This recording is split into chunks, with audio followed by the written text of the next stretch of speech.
Part 2, we're going to take a quick review of how to write polynomials. Now, we're dealing with the imaginaries this time, so be very careful.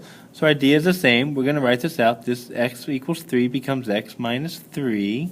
Here we get x minus 3i, x plus 3i, and of course we go y equals a times that.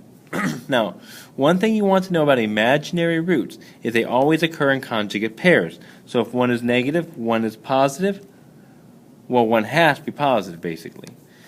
And just like before, like with radicals, we don't like this. But this one's not that bad to do because you should recognize this is a difference of squares. So if we were to multiply this, this just becomes x squared minus 9i squared. And recall that I squared equals just negative 1. So I can rewrite this as y equals a, x minus 3, x squared, and that would make that a plus 9. And now we just got to solve for a by plugging in your point. Okay? So that 3, this becomes a, that just stays negative 3, and this becomes 9. So a equals 3 over negative 27. And you can reduce that if you want to. So what's our equation? Y equals negative 3 over 27, or negative 1/9. X minus 3, x squared plus 9. Alright, see if you can do number 2. Now be careful, we give you the root x minus 2i, so remember, one of the other roots has to be x plus 2i. You have to have that. Okay, so see if you can try number 2 there. We'll go over that one tomorrow in class.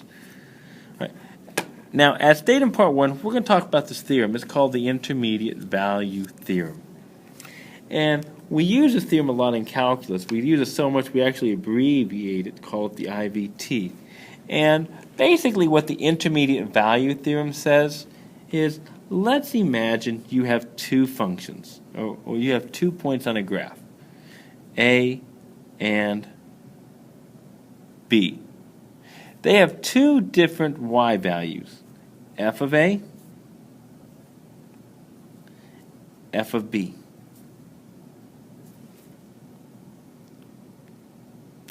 Now, if you're going to draw a line or a function connecting A and B, something like this, what the intermediate value theorem says is, as long as A and B are connected by any type of a function, you will have to hit every point in between A and B.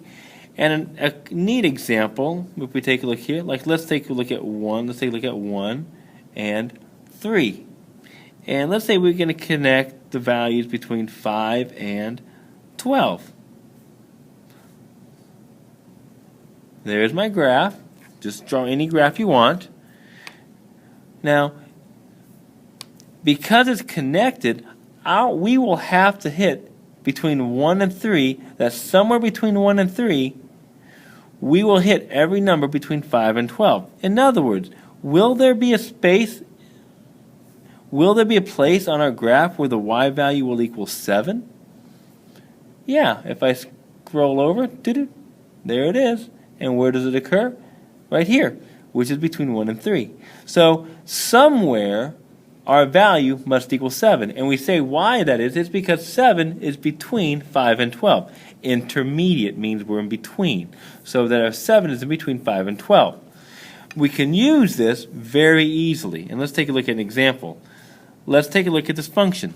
Given f of x equals x squared minus 4x minus 3. How can we show that there is a root, an x-intercept, between x equals negative 2 and 0? So an easy way to do it is just to kind of graph it. My x values are negative 2 and 0. So I find their values. Well, what is negative 2? If I plug it in, we get negative 2 squared minus 4 times negative 2 minus 3, which becomes 4 plus 8 minus 3, which is 9, which is 9. So at negative 2, we're way up here at 9. Well, let's find f of 0. Not drawn the scale, as you can obviously tell. At 0, plug it in, 0 squared minus 4 times 0 minus 3, we get negative 3. So at 0, we're down here at negative 3. Now, connect those 2 points. Connect the points. No matter how you draw it, wiggle. At some point, we have to cross the x-axis. And that's what we're looking for, a root.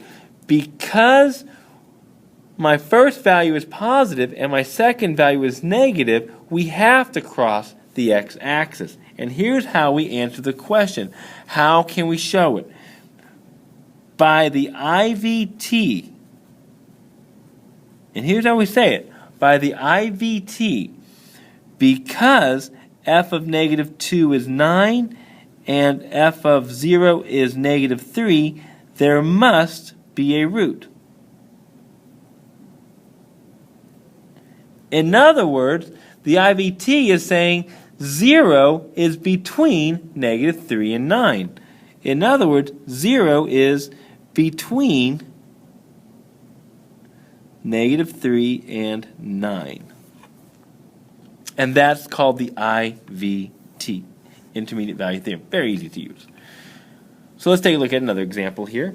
Given the function 2 sine of x minus 1, show that there's a root between x equals 0 and x equals pi over 2. Well, same idea. I don't want to graph this one, so I can just do the math. Well, what is f of 0? 2 times the sine of 0. Well, sine of 0 is 0. I get negative 1. What is f of pi over 2? 2 times the sine of pi over 2 minus 1. Well, sine of pi over 2 is 1, so that becomes 2 minus 1, which is 1. So take a look. We're going from a negative 1 to a positive 1. Will we have an x-intercept? Will we cross the x-axis? Will the y value be 0? Yeah.